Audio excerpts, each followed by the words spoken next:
Muito obrigado, espero que tenham gostado.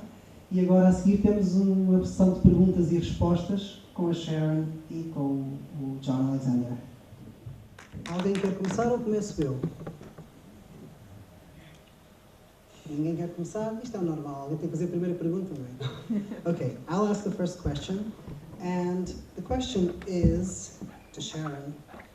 As people could see in the documentary, the last letter your father sent to your mother and to you was on this date in 1968. What's it like to be in a theater showing this film in such an important date? I thank you, because I had completely forgotten the dates of all of the letters, just knew the years. And earlier today, when you brought that up to me, it just really sat with me. How many years? I mean, 1968. It's almost 60 years ago, over 50 years. And just thinking about all of my life at that time and since, and coming full circle to really acknowledge and be with everything that he meant to us and that we were together. And to have that letter, you know, I'm just so thankful that my mother kept as many things as she did to just show our connection. And the fact that it's this date is just, you know, I'm just overwhelmed by that. Ok. O que eu perguntei à Sharon foi como é que ela se sentia por este filme ser exibido na data 12 de junho, em que ela e a mãe receberam a última carta do pai dela, em 1968. E ela diz que apenas se apercebeu, ela lembrava-se dos anos das cartas todos, apenas se apercebeu, hoje, quando lhe falámos no assunto, que estava no dia, e que para ela é uma sensação de preenche imenso, ficou assoberbada com a informação. E é bastante importante para ela perceber que, de facto, isto é exibido neste dia, e fica bastante contente por estar num cinema a explicar, a mostrar o filme. Anyone? No? Okay, I'll ask another one. There's one. Yeah, okay, there's one. Congratulations. What's your name? Anyone can get in the mic? Carolina? Okay. Wait. Can we hear you? Nós conseguimos ouvir. Yes, you can come here if you want, so everyone can hear you. Obrigado, Carolina. My question is for Sharon. It touched me a lot because I think it's such a well told story, how John, the way he told your story, and I cannot imagine how it must have been like receiving the news of the death of your father through television. That was a part that broke me down, and I really wanted to know a little bit more about that, if like you could talk about it, you know. Thank you so much. I'll never forget that evening. My mother and I were out of town. At that time, I played the accordion with a group of people. We would travel once a year to be in competition. So I was actually in an accordion orchestra, and we would play a movement of a symphony and compete against other accordion orchestras around the country. So back late the 60s and 70s, it was very popular. And Mom and I had just gotten to the hotel in Detroit. We were watching TV, and when the news came on television, Mom and I we were frozen, and we couldn't even reach to comfort each other. The shock of it, the fact that we hadn't seen him in a while. We were away, from him and from New York, and we were just kind of frozen and really didn't know what to do. So much so, we couldn't even express our grief to each other. And it took a little while before we even went to each other to comfort one another. I think along with the shock, there was just so much anger, because he was gone.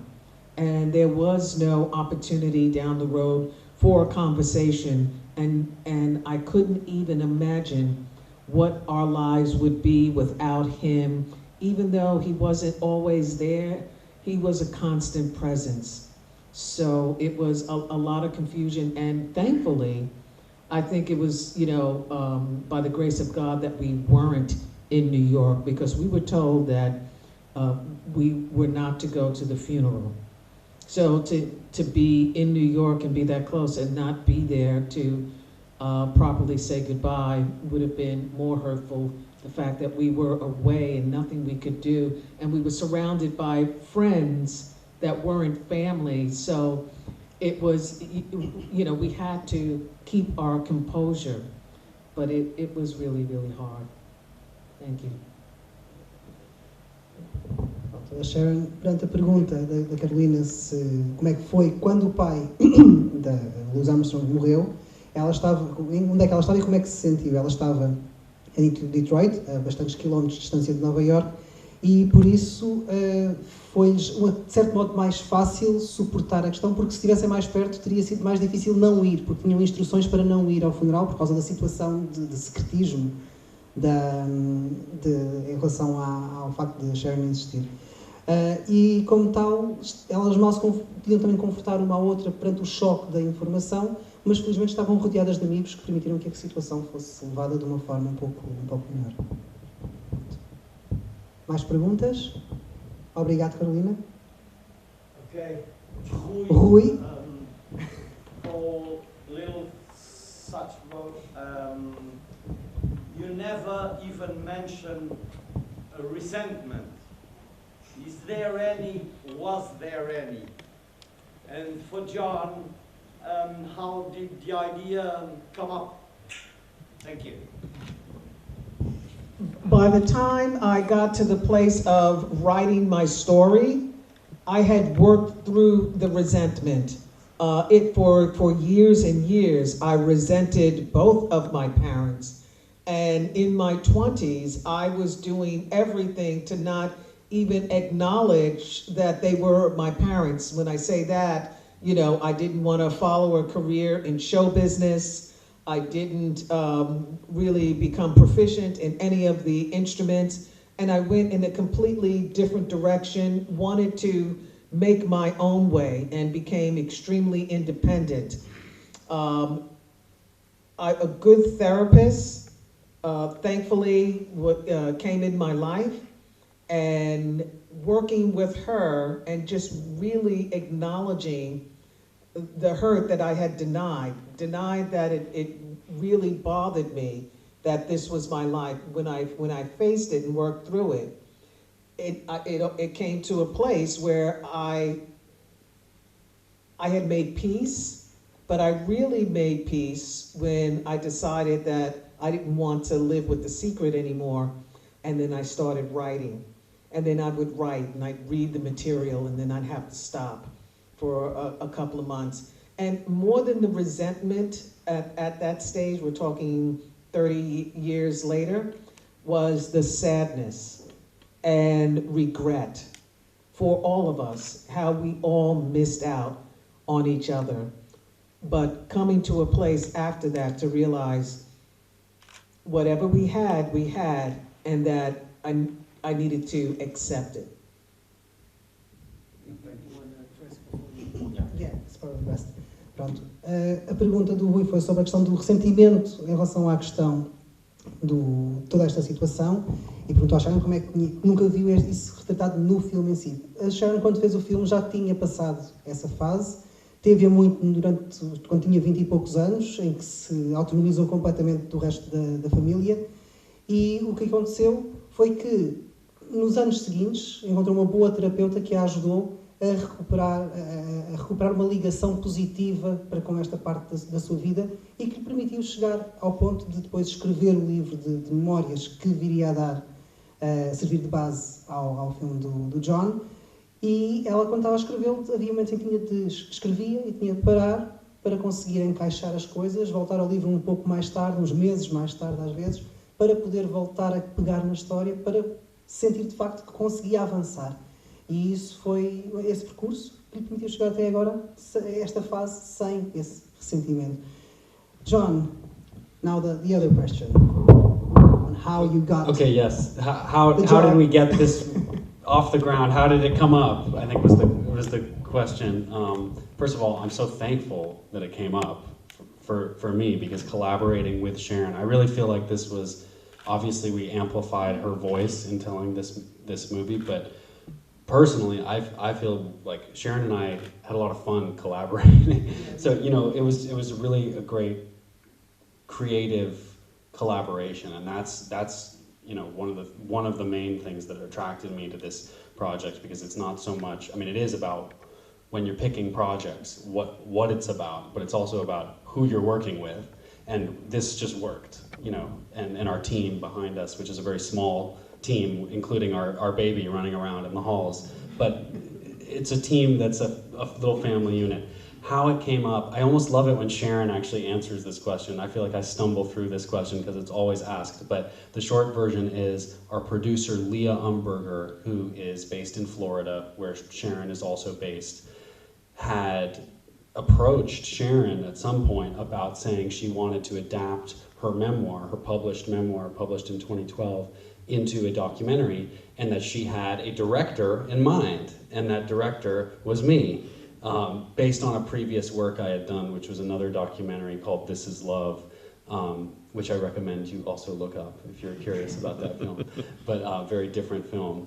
But you know, it's a film that touched a lot of people in the States and internationally, and I think Leah had programmed it for a screening in Florida, and it went very well, and we really connected. So again, it was that kind of that teamwork feeling. And Leah, after some time, you know, made moves on adapting Sharon's memoir, or putting together this team, and eventually contacted Sharon, said he was moving forward, and contacted me. I said, send me the book. You know, this sounds interesting. I read the book again in the same sitting. You know, one sitting, 2 reads, and it was undeniable at that point for me that this was a project that was going to work, because of the emotion, the raw emotional strength that Sharon exuded in her memoir. I mean, it's like just a clean and simple first-person account of this life, which is completely unbelievable when you think of Louis Armstrong, and then what? This was right there, hidden in plain sight. It was just like, from a film producing standpoint, it was like almost too good to be true. Like, is this even correct? So as soon as I read her book and was completely floored by it, that's what got it off the ground. We had one phone call that same week after I read it, and I heard Sharon's voice, like actually physically heard it on the phone. And I was like, oh my gosh, like, she's definitely, first of all, this is definitely Louis Armstrong's daughter, and has a fantastic melodious voice and a New York accent that's just amazing. You know, let's do this thing. So it was one of those things you just can't say no to, and we, you know, couldn't turn it down. And it was a true passion project, a true labor of love, and just a really awesome collaboration. So hope that answers your question. I'm really glad this movie did get made, and glad you got to see it. Ora bem, agora resumir isto e fixar isto. Vamos ver. Ora, o John gostou muito foi abordado pela Leah Umberger, que é outra das produtoras do filme, que não está aqui connosco, porque foi a JC, mas a Leah ficou nos Estados Unidos, está a tratar de uma série de outros aspectos. E a Leah é que tinha lido o livro da Sharon e tinha-lhe dito que gostava de fazer um filme com ele. E ela disse, ok, se quiseres podes fazer alguma coisa, mas depois diz-me e tudo. E ela, quando lhe disse isso, tenho um realizador em mente e já te vou dizer qual é que é. Era o John Alexander, por causa de um documentário que ele fez em 2018, chamado This Is Love, que é a história do Rudy Love, que é um músico de blues que foi muito pouco conhecido e que ele abordou de uma perspectiva, isto, já estou aqui a acrescentar à resposta dele, I'm adding to your answer so people know who Rudy Love is. I got you. Porque o Rudy Love é um músico de blues que foi muito importante para uma série de outros músicos, mas era muito pouco conhecido comercialmente. E então o filme dele gira em torno do que é o sucesso para um músico. Se é influenciar outras pessoas, se é ter sucesso de vendas e tudo mais. Anda muito em torno desta história e ele conseguiu contá-la de uma forma muito humana e o filme por isso é que teve uma grande distribuição a nível de festivais e tudo mais. E isso chamou a atenção da Lee Amberger queria algo do mesmo género, ou seja, uma história que fosse bem contada, mas sem entrar na lamechice e que falasse de assuntos importantes. E então escolheu o John para este trabalho. O John leu o livro uma vez, 2 vezes, telefonou para a Sharon e aquilo que lhe disse, assim que ouviu a voz dela, pensou, ok, não há dúvidas de que é a filha do Louis Armstrong com uma voz melodiosa como esta, por isso gostou, entenderam-se rapidamente e a coisa acabou por resultar, e ainda bem, porque eles gostaram bastante de trabalhar um com o outro, porque fazer um documentário não é só ter um bom projeto, é também ter pessoas boas com quem trabalhar, e eles conseguiram ter essa boa equipa. Mais alguma pergunta? Espero que sim. Quer ir aqui à frente? Consegue projetar a voz?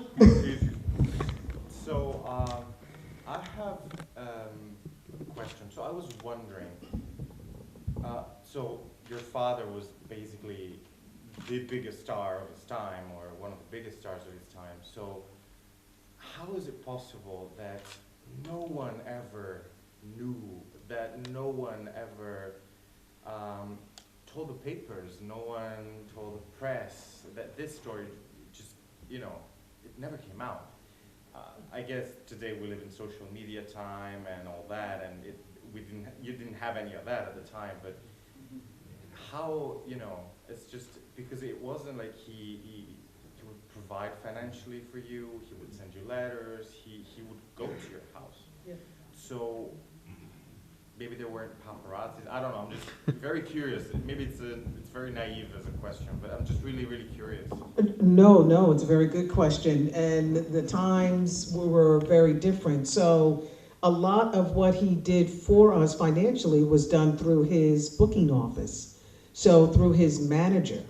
And when my mother first gave birth to me, he actually did talk about it, wrote about it in a letter to his manager, which is now in the Library of Congress, talking about how, this baby girl, is beautiful and he's so happy, and even was descriptive on how I was conceived. But right after that, he stopped talking about it in writing. And the way he was managed, everything, but when my mother needed to get in touch with him, he had a valet that traveled with him. So that was the point person. Mom sent everything through him, and it got to my father. Even though he was married, he made an arrangement with his wife that we would travel with him at designated times during the summer, from the time I was a toddler until he bought us the house in Mount Vernon. And he would come and visit. People were more willing to be secretive, and not a lot of people were seeing, if they saw us with him, we were part of the entourage.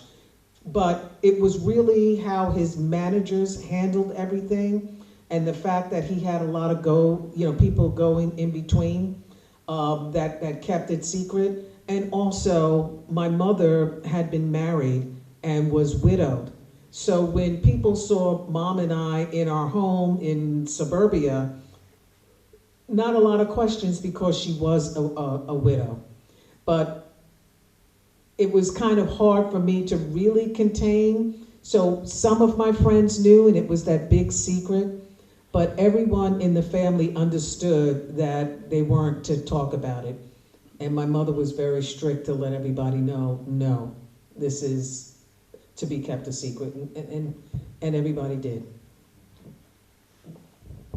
Portanto, basicamente, a boa pergunta que fez o Marco, foi como é que isto conseguiu ser secreto durante tanto tempo, sendo ele uma grande estrela, E a Sharon explicou que naqueles tempos, lá está, não tínhamos como temos hoje a questão das redes sociais e as pessoas mantinham os segredos de uma forma era mais fácil manter segredos. Além disso, sendo uma dela viúva e sendo ela pequena, pensaram, ok, não vamos fazer muitas perguntas, a senhora se calhar tinha esta filha, perdeu o marido, pronto, tudo bem. Ninguém fazia muitas perguntas, respeitavam esse espaço pessoal. E depois tinham a questão de, como era tudo gerido através do manager e da equipa, sempre que o Louis Armstrong fez até um acordo com a mulher oficial que elas poderiam andar com ele na tour e tudo mais em alguns momentos específicos, e nesses momentos específicos elas eram vistas apenas como pessoas que estavam ali na entourage, portanto faziam parte daquele grupo de pessoas que acompanhavam aquela estrela, e por isso a coisa manteve-se. No entanto, quando ela nasceu, o Louis Armstrong escreveu que ela existia e descreveu até o momento da sua concepção para o manager e tudo mais.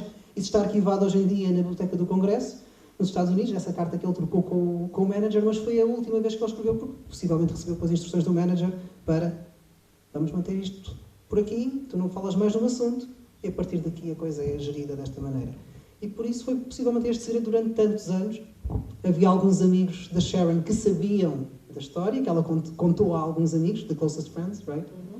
Mas os outros não sabiam. Era o grande segredo que existia. E como é que isto foi possível? Bem, foi possível. Eram outros tempos. E... Some of the band members knew, right? But there was part of the closed... Yeah, it was part of that closed group that knew, his band members. Os membros da banda também sabiam, mas era um grupo muito fechado de pessoas que sabiam. Also mentioned... And my father's manager, Joe Glazier, and he was someone that was revered and feared. So he had a lot of power, and if he wanted something, squashed or tamped down, it happened. Além disso, a gente, lá está, tinha uma mão de ferro sobre as coisas, porque ele era reverenciado e era também temido, e como tal, se ele dizia uma coisa que era uma coisa para ser feita daquela maneira, era feita daquela maneira. Pronto. Yeah, just a small question. I suppose the book, your book, is not available in Portugal. Can you leave to Luís then, the publisher, the original publisher, so I can get the book, okay? Amazon. Através da Amazon é fácil encontrá-lo. It's on Amazon. Amazon, okay. Yeah, Amazon. Okay. Little Satchmo, you can. Okay. Yeah. Okay. Find it there. I don't think it's translated, but. No, it's okay, the original. Yeah, It's better, the original. So it's your words.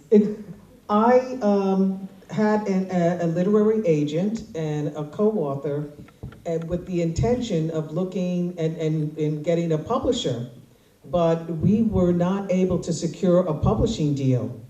So I always knew I had a plan. I had the letters that my father left, and I felt that part of the reason we didn't get a publishing deal was people didn't know who I was.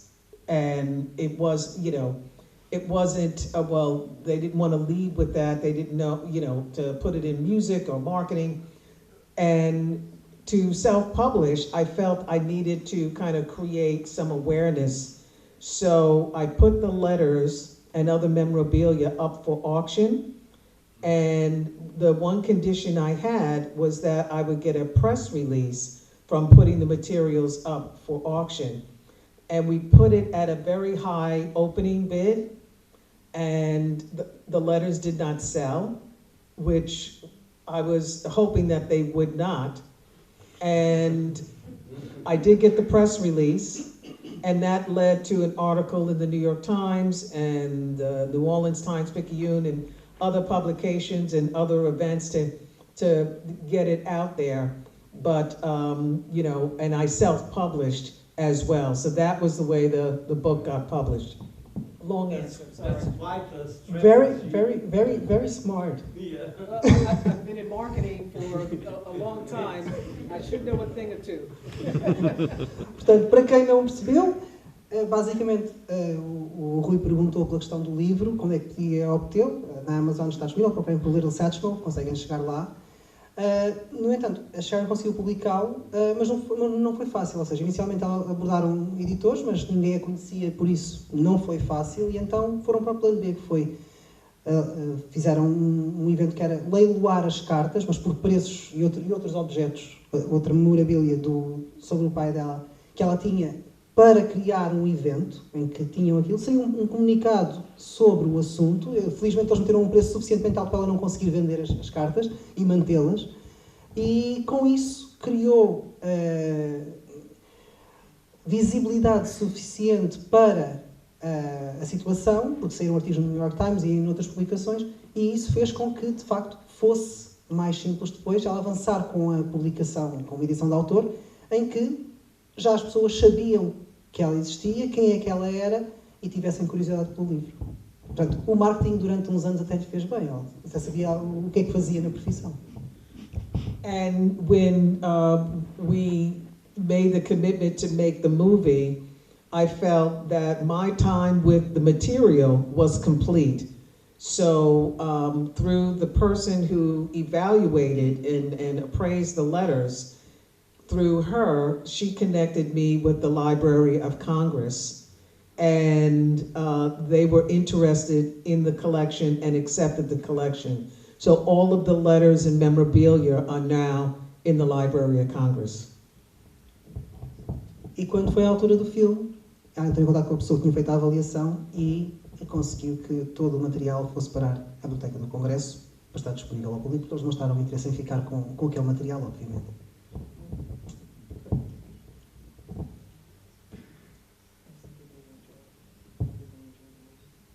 Gostaram do filme? Yes. Olá. Okay. Obrigado. One more question from the back. Sharon, now that the movie came out and in the States and everyone saw it, are you now officially recognized as Louis Armstrong's daughter? I would say officially by the public, but not by the Louis Armstrong House. I feel I've not gotten any official recognition from them, but what they have said is that they will neither confirm or deny. Now, if they've changed that, I don't know. I haven't been in touch with them for a while. But from the press and people who see the movie and who have read the book, there's no doubt. And I'm sorry, you want to translate? No. And Sharon, like one of the recent developments, which is I feel this is your answer is still playing out in real time, right? Like it's very much in process and changing almost daily, I would say. So hopefully it will continue to change. We've recently, in the past 2 weeks, heard from not directly the Louis Armstrong House, but circles very close. She's on the board. She's on the board Of the Louis Armstrong Education Foundation. Okay, on the board of the Educational Foundation, who's now saying, well, we might be interested in screening this film in New York, at various locations in Manhattan. So it's inching its way closer to the Louis Armstrong Foundation. But in my book, Sharon doesn't need them. That she's gone past that. The Library of Congress is the biggest library in the world, I'm pretty sure. And that's the ultimate stamp of legitimacy. Not that she needed it further, but it all helps, right? Right. Yeah. It doesn't hurt. Yeah. Portanto, basicamente, à pergunta se já era reconhecida oficialmente como filha de Louis Armstrong, ela diz pelo público e pela imprensa, sim, o livro e depois o filme fizeram de facto esse trabalho, pela casa do Louis Armstrong, portanto, pelo que depois gera o património e tudo mais. A resposta é não confirmamos nem desmentimos. Portanto, eles continuam numa situação ali de ficarem on the fence. E, no entanto, já há aqui uns desenvolvimentos de há 2 semanas que o John estava aqui a partilhar, de que a própria casa Louis Armstrong já está disponível para exibir o filme em alguns locais, o que já se mostra essa abertura para, de facto, reconhecer que pronto, há aqui uma ligação e que não pode continuar a ser negada, ou então simplesmente ignorada e dizer, ok, nem sim nem não. Pronto, é um pouco assim. Carolina, levantaste a mão? I was just going to ask if it was possible to have like your autograph on like the tickets, not for selling, just to keep it. Quem quiser autógrafos, autographs at the end, they can just, yeah, we'll be right here, yeah. Obrigado. Mais alguém? Satchmo, you think like your father? Do I think? You think you sing? Oh, Well, you said you think like your father. I don't sing like him. I don't. I do sing, or I sang in high school, definitely in the chorus. Never pursued a singing career, but funny, I was in an interview today and they were talking about one of the songs that my father sent to me because it made him think of me, Uncle Satchmo's Lullaby. And Julian, right? Yeah, Julie asked me, well, how does that go? And I had to, the only way I could describe it was singing a few bars of it. And I hadn't sang in a while, and I'm like, oh my God, I'm in an interview, and I'm singing, you know. That blew my mind, I gotta say, that was amazing. You want to hear it? No. Watch the interview and you'll I hear think, it. There you go. yeah, sure you don't want to sing it now? Just a couple of bars. So it's loo la loo la loo, loo la loo la la, Uncle Satchmo's lullaby, and then it's in German, so I don't know the rest.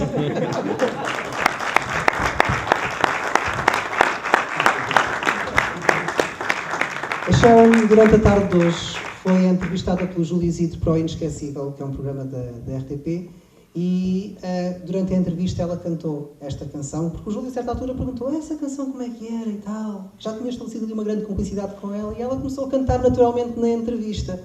E pronto, foi assim que nós descobrimos que ela cantava ali. O John ficou surpreendido na altura, dizendo, ela está a cantar numa entrevista, ela raramente canta em público. E pronto, e como viram, tiveram mais um momento aqui completamente que não é normal, e ainda bem. Obrigado, Sharon, thank you. Thank you. Thank you. Thank you everyone for being here. I really appreciate your support. Thank you so much. John, we didn't get to answer many questions. So Oh, I'm used to it. I'm in the presence of a star here. You know? we have a question back there. Yes, in the film there are real images from the house in Mount Vernon. That's the real house. This is a great question for me. That's a great question for John because, yeah, John, you'll answer the question about the house in Mount Vernon, if that's the real house. Absolutely, yeah. No, it is not the real house, is the short answer. It is very near the house. But that house, interestingly, here comes the big spoiler alert, or the big, the bomb is about to drop. That house is my grandfather's house. That house is my mother's father's house, because my mother is the same generation of Sharon, almost to the month. I mean, almost exactly the same age, and grew up actually very close. This is all just pure coincidence. Very close to where Sharon grew up in Mount Vernon during those Mount Vernon years. And this house, my grandfather has not touched it since the late 60s, early 70s. So it's like perfectly preserved, period for what we were trying to recreate. So we shot some tests. We shot a couple days of tests in this house. This was early on in production, and we weren't totally confident it was going to work, even though I had a hunch it would. Because, by the way, this was all during the pandemic, and we conceived of this shoot in a way that was pandemic safe and also amplified kind of the loneliness of the film, of the story. And anyway, we shot these tests in the house, and that test reel is actually what we sent to PBS, the public television in America. And it was that test with Sharon's voice, and her voiceover underneath it that basically gave the initial stamp of approval from PBS, and they gave us an official letter of support for Little Satchmo. And then we thought, okay, well, we're going forward with this idea. We're using this house, even though wasn't sure. Well, maybe we'll find another location if we, get a bigger budget, whatever. But we were kind of, locked in at that point. And I'm so glad we were, because it actually gave me the opportunity to sort of relax and create in a space with very little outside intervention. I could really just do my thing in this space. And it all echoed Sharon's voice. So we had the voiceover already pretty much recorded at this point, or most of it. And we knew when we were filming in this house that each shot corresponded to certain sentences that Sharon was saying. Oh, she's talking about the staircase. Okay, we're going up and down the staircase. Now she's talking about something in the kitchen, and we go over to the kitchen. So it was just like a really amazingly, for me, personal, rewarding, creative exercise. And I argue that the fact that it was personal for me made it more personal for everybody. It was like a very personal story. So yeah, that's my grandfather's house. Not the real house, but Sharon approved it early on. She said it looks close enough, so we're good to go. And yeah, that's the story about the house.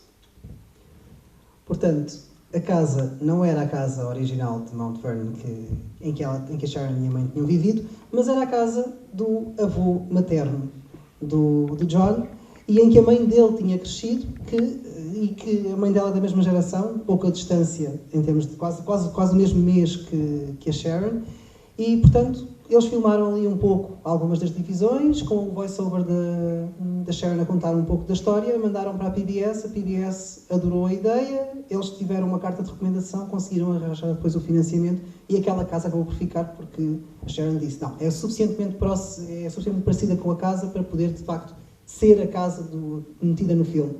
E como tal ficou, e ainda bem, porque tornou a história mais pessoal para o próprio John, que assim tinha também uma ligação familiar ao filme. E acabou por ser bastante interessante por isso. Muito boa pergunta, obrigado.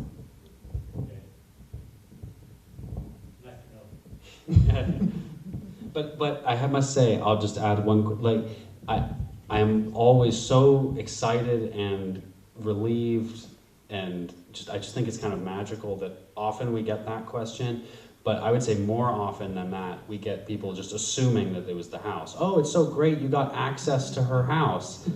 How did you get access to her house is mostly how the question is phrased. People assume it is, so I like to think that the magic trick worked. Yeah. I don't know. Yeah. Ela acrescentou apenas a questão de que há muitas pessoas que partem desse princípio de que era aquela a casa, e a forma como a colocou foi mais interessante para ele, porque assim há esta questão de que, de facto, esta situação. Pronto. Mais alguém? Não?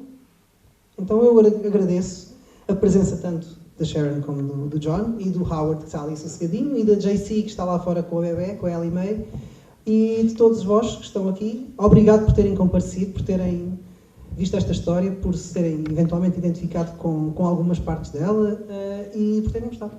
Pronto. Muito obrigado, e até à próxima oportunidade. E obrigado aqui à Mónica Duarte. Sim, isto não se fazia. É verdade, obrigado.